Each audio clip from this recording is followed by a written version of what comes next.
नमस्कार, मैं हूं आपके साथ शाहीन अली और आप देख रहे हैं फसल क्रांति। तो आइए नजर डालते हैं आज की 10 बड़ी खबरों पर। पंजाब के नए मुख्यमंत्री चरणजीत सिंह चन्नी ने सोमवार को सीएम पद की शपथ ली। उनके साथ डिप्टी सीएम के तौर पर सुखजिंदर सिंह रंधावा और ओपी सोनी ने भी शपथ ली। पंजाब में पहली बार 2 डिप्टी सीएम बनाए गए हैं। शपथ ग्रहण समारोह सुबह 11 बजे होना था, लेकिन राहुल गांधी के इंतजार में 22 मिनट की देरी हुई। इसके बाद शपथ ग्रहण शुरू करवा दिया गया। राहुल गांधी उसके बाद राजभवन पहुंचे। अपमानित होकर मुख्यमंत्री की कुर्सी छोड़ने को मजबूर हुए कैप्टन अमरिंदर सिंह शपथ ग्रहण समारोह में नहीं आए। भारतीय जनता पार्टी छोड़कर तृणमूल कांग्रेस में शामिल हुए पूर्व केंद्रीय मंत्री बाबुल सुप्रियो आज बंगाल की मुख्यमंत्री ममता बनर्जी से मुलाकात करेंगे। मुलाकात से पहले उन्होंने ममता को 2024 में विपक्ष का चेहरा बताया है। बाबुल सुप्रियो ने कहा कि प्रधानमंत्री पद के लिए ममता सबसे मजबूत उम्मीदवार है। उन्होंने ANI से कहा कि मेरी इच्छा है कि ममता बनर्जी 2024 में प्रधानमंत्री बने और इस बात से कोई इनकार नहीं कर सकता कि वो इस वक्त विपक्ष की सबसे मजबूत उम्मीदवार है। उन्होंने कहा कि TMC में लौटकर मैंने कोई इतिहास नहीं बनाया। मैं टीम के 11 खिलाड़ियों में शामिल होना चाहता था। ये मौका मुझे तृणमूल ने दिया, इसलिए TMC में शामिल हो गया। बंगाल चुनाव के पहले दूसरी कई पार्टियों से लोग भाजपा में आए थे। भाजपा के पुराने नेताओं में असंतोष है। पार्टी को उनसे बातचीत करनी चाहिए। अक्टूबर के पहले सप्ताह में देश में कोरोना संक्रमण की तीसरी लहर शुरू हो जाएगी। केंद्र सरकार ने सभी राज्यों को आगाह कर दिया है। हिमाचल प्रदेश को भी केंद्रीय स्वास्थ्य मंत्रालय की ओर से दिशा निर्देश जारी किए गए हैं। केंद्र सरकार से अलर्ट मिलते ही प्रदेश सरकार ने अपनी तैयारियां भी शुरू कर दी है। स्वास्थ्य विभाग लगातार सभी जिलों के CMO समेत स्वास्थ्य अधिकारियों से बातचीत कर रहा है। केंद्र से जारी निर्देशों में कहा गया है कि राज्य अपनी बंदिशों को यथासंभव जारी रखे, इसलिए प्रदेश सरकार पहले ही बंदिशों को यथासंभव जारी रखने जा रही है। इस संबंध में जल्द ही बैठक का आयोजन हो सकता है, जिसमें रणनीति बनाई जाएगी कि किस तरह से हिमाचल में संक्रमण की तीसरी लहर को आने से रोकना है। हिमाचल में लगातार अभिभावक स्कूल खोलने को दबाव बना रहे हैं, लेकिन जिस तरह से केंद्र सरकार ने तीसरी लहर को लेकर अलर्ट किया है, फिलहाल स्कूल खुलते नजर नहीं आ रहे। देश में जल्दी ही विदेशी पर्यटकों के लिए दरवाजे फिर खुल सकते हैं। केंद्रीय गृह मंत्रालय के एक अधिकारी ने इसकी पुष्टि की है। उन्होंने बताया कि इस संबंध में औपचारिक घोषणा अगले 10 दिन के भीतर की जा सकती है।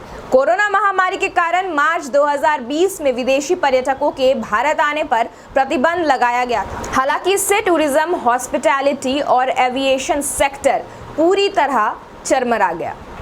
अधिकारियों ने बताया कि पहले 5 लाख विदेशी पर्यटकों को निःशुल्क वीजा जारी किए जाएंगे। इसके लिए समयावधि 31 मार्च 2022 तक होगी। हालांकि 5 लाख निःशुल्क वीजा इस अवधि से पहले जारी हो गए तो ये सिलसिला वहीं रोक दिया जाएगा। इस पर 100 करोड़ रुपए की वित्त लागत हो सकती है। केंद्रीय माध्यमिक शिक्षा बोर्ड नई परीक्षा पैटर्न के तहत टर्म 1 परीक्षा नवंबर-दिसंबर 2021 में आयोजित करेगा। CBSE पहली बार 2021-22 बैच के कक्षा 10 और कक्षा 12 के छात्रों के लिए 2 टर्म में परीक्षा आयोजित करने जा रहा है। टर्म 1 परीक्षा नवंबर और दिसंबर 2021 के बीच आयोजित की जाएगी, जबकि टर्म 2 परीक्षा मार्च और अप्रैल 2020 के बीच आयोजित होगी। CBSE ने 2 भागों टर्म 1 और टर्म 2 में परीक्षाएं कराने का फैसला किया है। अब रुक करते हैं कृषि विभाग से जुड़ी कुछ खबरों की ओर। राजस्थान सरकार ने कृषि शिक्षा में सुधार के लिए एक बड़ा फैसला लिया है। अब राज्य में कोई भी व्यक्ति सेटिंग करके कृषि विश्वविद्यालयों में कुलपति नहीं बन पाएगा।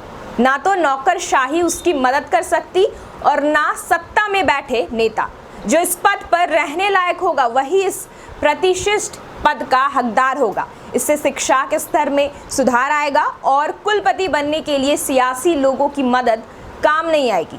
इसके लिए सरकार ने राजस्थान कृषि विश्वविद्यालयों की विधेयक 2020 को पास किया है।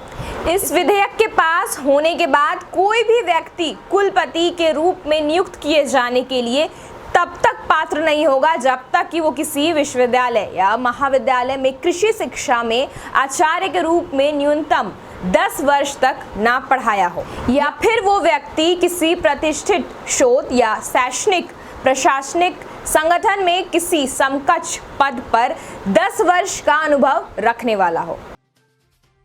केंद्र सरकार जब तक पारित किए गए कृषि के नए 3 कानूनों को वापस लेकर रद्द नहीं करती, तब तक किसान अपने आंदोलन को वापस नहीं लेंगे और इसे जारी रखेंगे।